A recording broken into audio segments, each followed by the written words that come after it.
we all know that a continuing disregard and outright trampling of the human rights of people with HIV and men who have sex with men and people who use drugs and sex workers and women and refugees and immigrants, that's what drives this epidemic. And we will not defeat AIDS until we recognize and address this fact.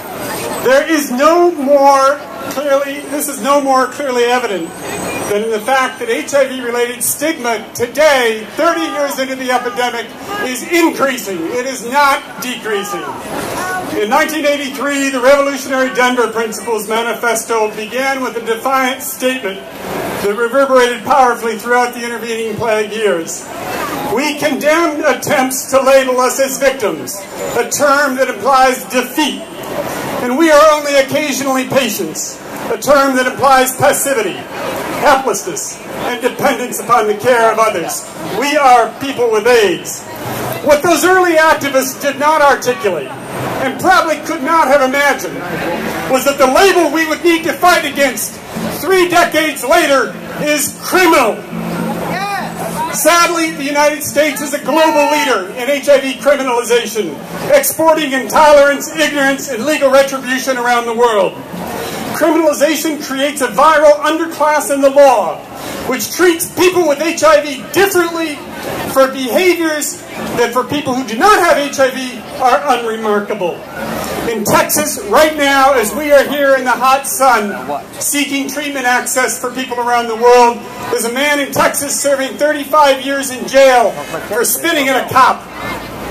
There's a woman in Georgia who got 8 years for failing to disclose her status to a partner who did not acquire HIV, despite the fact that there were 2 witnesses to her disclosure, despite the fact that her HIV status was on the front page of her hometown newspaper.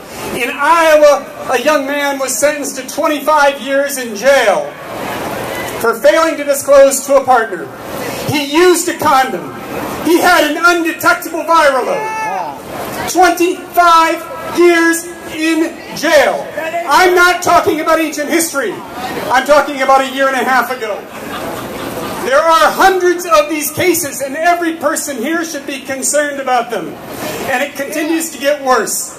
2 weeks ago, the legislature in Nebraska passed a bill that makes it a felony for people with HIV to sneeze or vomit in the direction of a law enforcement officer. There is no more extreme manifestation of stigma than when government incorporates discrimination into the law, like Jim Crow laws or apartheid or HIV criminalization.